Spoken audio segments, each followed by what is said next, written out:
Oke, bismillahirrahmanirrahim. Assalamualaikum warahmatullahi wabarakatuh. Uh, untuk pembahasan kali ini, saya akan coba lebih fokus dalam memperkenalkan Revit. Jadi, dalam pembahasan ini, apa saja yang perlu diperhatikan dalam penggunaan Revit produk Autodesk. Nah, ketika kita pertama sekali membuka file Revit, kita akan coba ngambil kita coba buka satu ya,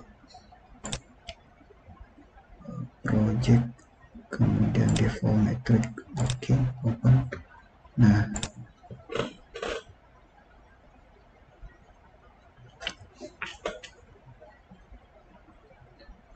Nah, tampilan pertama Revit akan seperti ini ketika kita awal mula membuka aplikasi Revit. Nah, sini saya akan memperkenalkan fitur-fitur yang ada atau fitur-fitur yang dilengkapi oleh Autodesk untuk mensupport pekerjaan kita menggunakan BIM, yakni Revit. Nah, mulai dari sudut kiri atas, di sini ada application button, ini umum, hampir semua aplikasi menampilkan application button seperti ini. Kemudian ada quick access toolbar. Nah, ini merupakan tools-tools yang paling umum, paling sering kita pakai dalam 3D, penggambaran 3D. Kemudian di bawahnya ada tab. Nah, ini adalah item-item atau komponen-komponen yang paling kita butuhkan di setiap penggambaran atau dalam setiap settingan pekerjaan kita. Kemudian di sub tab ini akan mengeluarkan tools. Jadi ketika kita mengklik salah satu tab yang ada di atas ini, dia akan mengeluarkan tools sesuai dengan bagian tersebut. Nah, inilah tools-tools yang sangat kita butuhkan selama kita melakukan pengolahan data atau penggambaran atau permodelan. Kemudian di sini ada option bar. Option bar ini pendukung dari tools. Jadi dari tools yang dikeluarkan dari tab tadi itu, nah di bawahnya ada option bar lagi. Kemudian di bawahnya lagi ada option bar kedua, itu fungsinya sama. Jadi ini tuh dia mengeluarkan sesimpel mungkin. Jadi ketika kita melakukan pemilihan dalam tools di atas, dia akan mengeluarkan yang lebih instan lagi. Kemudian di bawahnya ada type selector. Nah, ini sebelum saya masuk ke type selector, ini ada properties. Ini adalah bagian properties. Nah, properties ini mencakup semua informasi komponen atau bagian-bagian yang kita gambar, baik berupa kolom arsitek, kolom arsitektur, MEP, kemudian lantai, dinding, shore wall, pondasi, atap, pembesian, rebar, dan sebagainya. Nah, di properties ini, di dalamnya ada type selector. Di dalamnya ada type selector yang dimana berfungsi kita bisa menambah atau mengedit komponen dari family yang kita punya.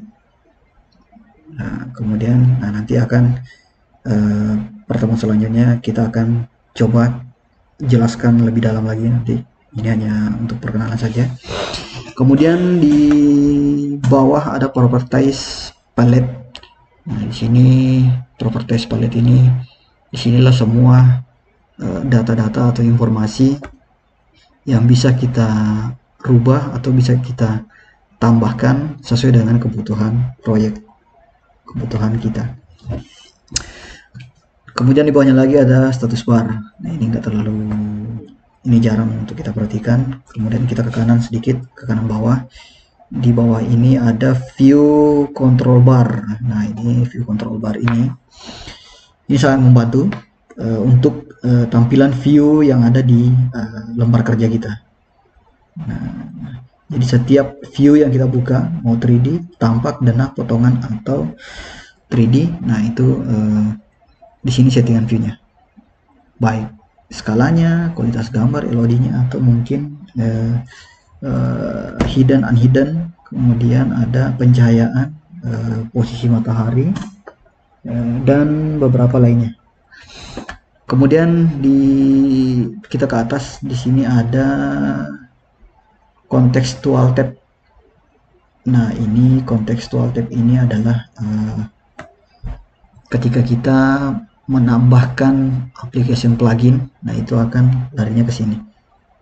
Yang paling banyak biasanya itu plugin-plugin tambahan, kayak misalnya plugin renderan, Lumion, Enscape, atau beberapa plugin-plugin lain. Dynamo juga bisa dimasukkan mungkin. Kemudian di sudut kanan atas ada information center.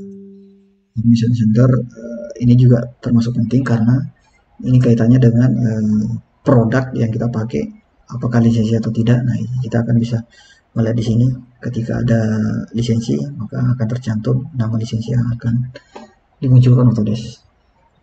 Terkait juga ketika kita membutuhkan family, kita bisa langsung download dari dalam. Itu ada gambar basket. Kemudian ketika ada pertanyaan-pertanyaan atau kesulitan-kesulitan, di sini ada help, bantuan. Jadi Autodesk siap membantu ketika kita ada kesulitan. Kemudian ada di bagian bawah dikit, ini ada view cube.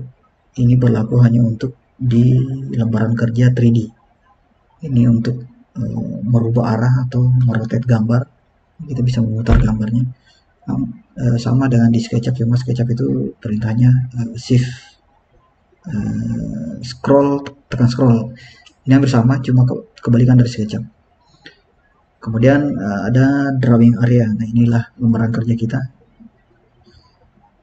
Disinilah kita akan menggodok proyek kita, mulai dari tampak, denah, 3D, potongan, view, schedule, dan sebagainya. Oh ya, ada satu yang saya lupa tadi. Ini ada project browser. Project browser ini fungsinya di sini menginformasikan terkait kondisi atau informasi bangunan kita, baik elevasinya, elevasi struktur, elevasi arsitek, elevasi plafon, ada 3D views, gambar 3D-nya seperti apa, view 3D-nya, kemudian ada tampak, ini yang elevation, ini tampak, kemudian nanti ada section juga, potongan, ini dikelompokkan oleh Autodesk sendiri. Kemudian ada legend ini kayak tagging atau mungkin keterangan-keterangan dari beberapa kayak room dan tagging lainnya. Kemudian ada schedule yang dimaksud adalah quantity, volume, dan sebagainya. Kemudian ada sheet ini merupakan lembaran kerja yang siap untuk dipublish, jadi kayak pengerjaan drawing atau gambar kerja. Nah, kalau di AutoCAD itu dia membahasakannya layout kalau di AutoCAD. Nah, ini kalau di Revit dia bahasanya sheet. Kemudian ada family. Nah, semua family yang kita input ke Revit ini akan dikelompokkan di sini. Kemudian ada group. Semua grup yang sudah kita bikin akan dikelompokkan di sini. Oke, mungkin cukup. Sudah dijelaskan semua. Nah, terima kasih dari saya. Assalamualaikum warahmatullahi wabarakatuh.